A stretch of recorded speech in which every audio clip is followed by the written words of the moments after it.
Look, I'm just going to head right into it. I don't know who I am outside of the life that I just left. And I'm not sure I ever did know who I was outside of that life. I guess I should... That's an abrupt cold open. Let me just... Let's just get back to basics here. All right, welcome back to the lab. I'm your host, Bryce Prescott. And before I get into this, there's a couple things I just wanted to share, especially if you're one of my newer listeners and you're just coming in having listened to an episode or two. Please, please, please go back and listen to the back catalog. Not because I want to pad my numbers by any means, but because what I'm about to say in this episode today is going to land 10 times harder if you have the context of what I've shared and where my evolution has been over the course of these last 20 some odd episodes. We've talked about neuro-linguistic programming, about identity, about the buffer, about the sponsoring thought that's underneath every decision that you make. That's the framework. This episode is the lived experience of it all hitting right at once. And so if you want the full picture, it's there waiting for you.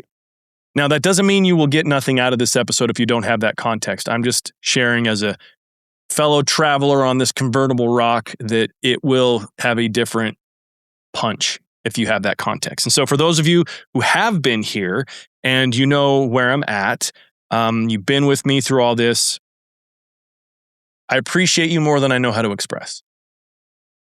You know, here's the thing that's been sitting with me lately, and I mean really sitting with me. It's in a way that has been following me around. It's been at the gym. It's been early mornings. It's been late nights.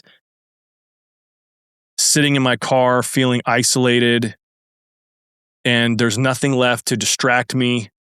I've been asking myself this question: who was I performing for? And before you go thinking this is some kind of, self-flagellation thing or a shame spiral, some kind of I was living a lie moment, it's not. I just want to be really clear about that because this isn't about guilt. This is about something far more interesting than guilt. It's about the identity that forms in the presence of other people, the version of you that exists because of the role that you play. Maybe it's the husband, the provider, the sister, the brother, the funny one, the reliable one, the strong one. Maybe you're the one that holds everybody together. You're the glue. These identities aren't fake. And don't get me wrong, they're real. You actually become them.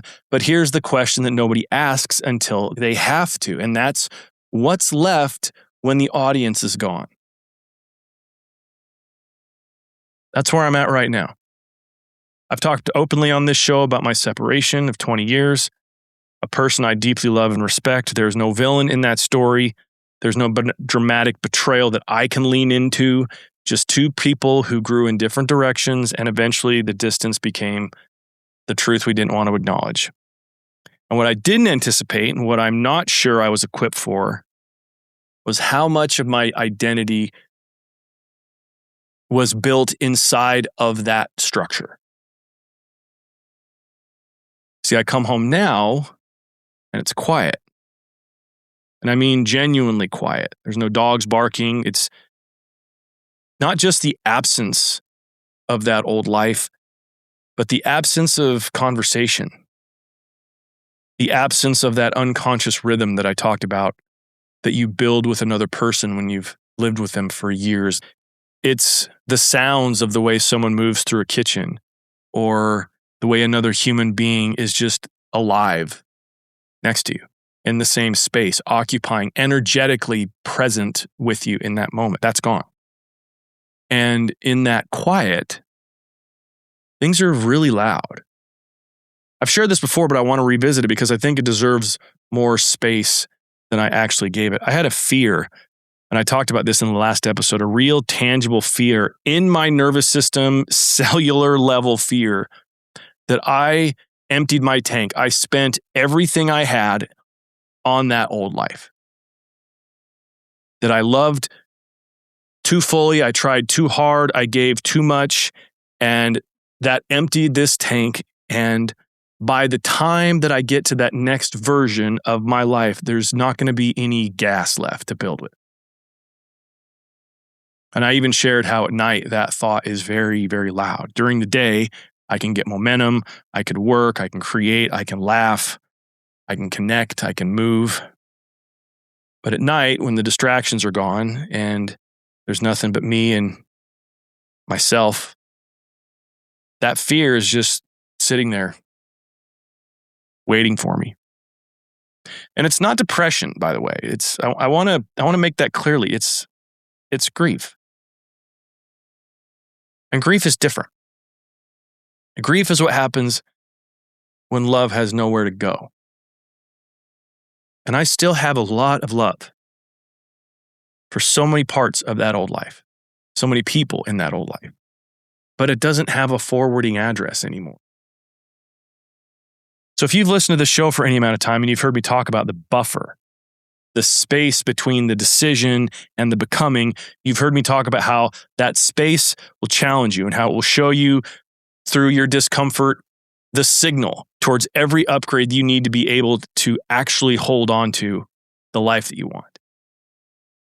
I've taught that from a pretty clean and clinical place.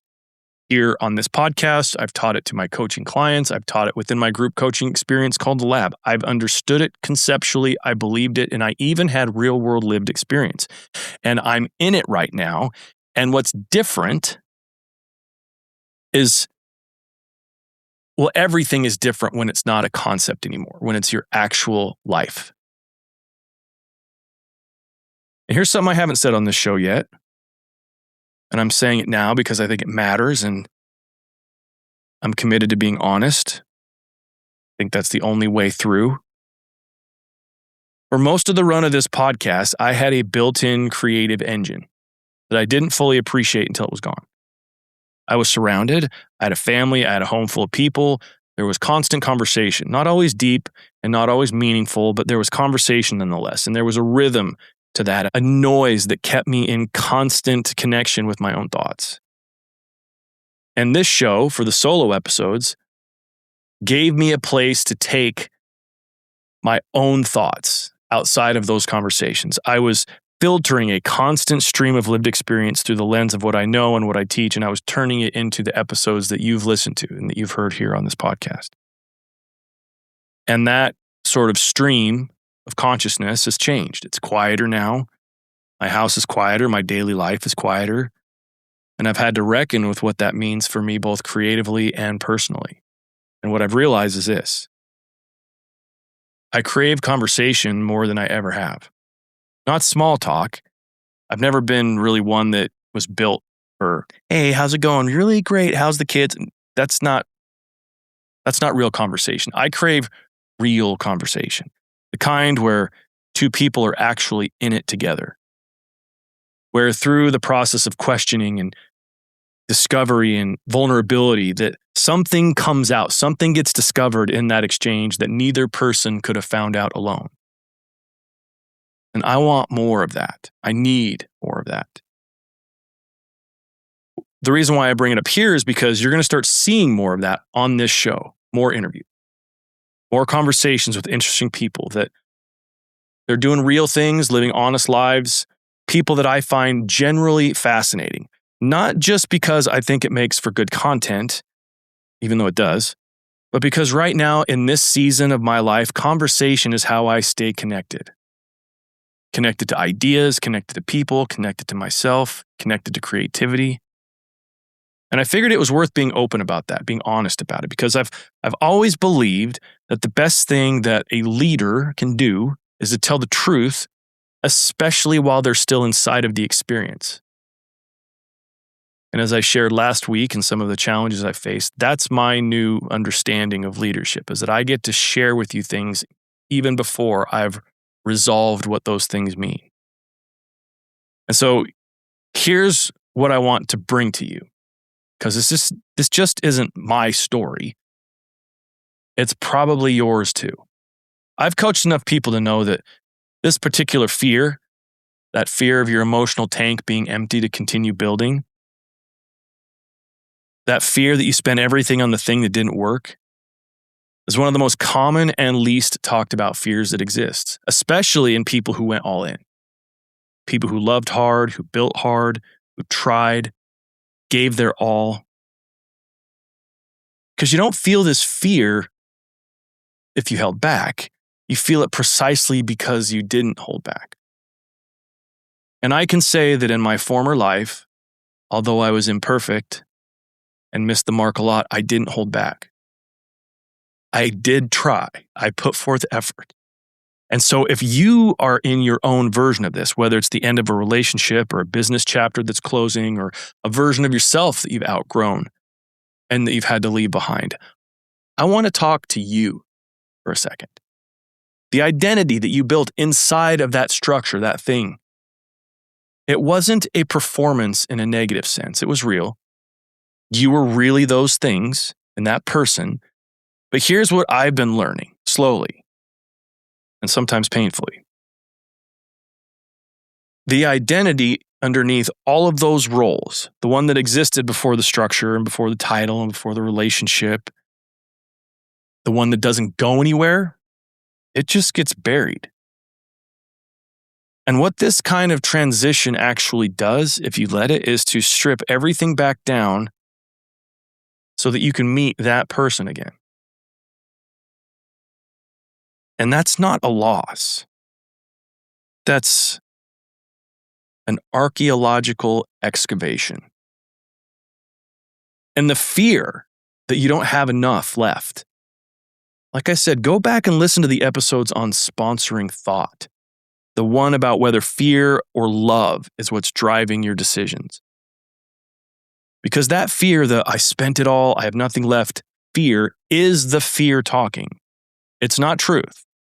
And fear is the worst narrator in your life. It's not objective. It's not accurate. It's scared. It's small. And it's a liar. The truth is this: you didn't spend the emotional capacity. It wasn't a finite thing. You built capacity. Every hard thing that you survived, everything you chose to stay and try, every moment you loved someone fully, even when it cost you everything, that didn't drain the tank. That is the tank.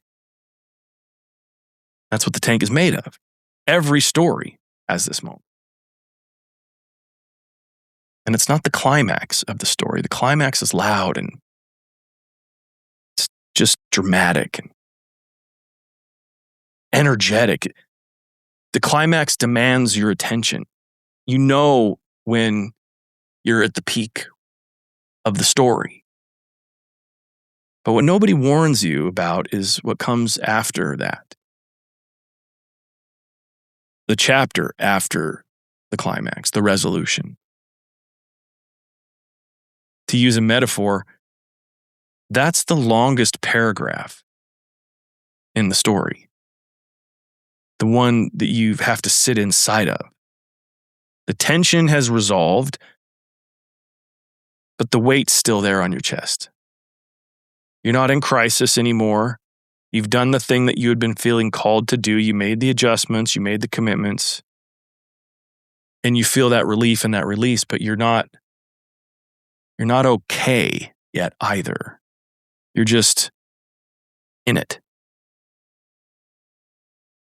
To keep with the metaphor, you're just turning pages that feel heavy, even though nothing is happening in this part of the story. It's the character development arc. And that's where I am right now. That's where a lot of us are right now. And here's what I want you to understand. That quiet isn't emptiness. That's the story exhaling. And then there's this moment. And you'll know when it comes, where you feel the chapter end. It's not with a big bang, and it's usually with something quite small, sometimes embarrassingly small. A morning where your routine doesn't include the thought of what you lost anymore. a decision to take action on something that 6 months ago would have paralyzed you. A laugh that you have that comes from your gut and a place you haven't experienced in a long, long time. And it was just there. You weren't seeking it. That's when you know the chapter's over. And then there's white space. Just space. And I know that white space feels like nothing. It feels like you're behind. Like the story has stalled, or that like everyone else is 3 chapters ahead of you and you're sitting here staring at a blank page.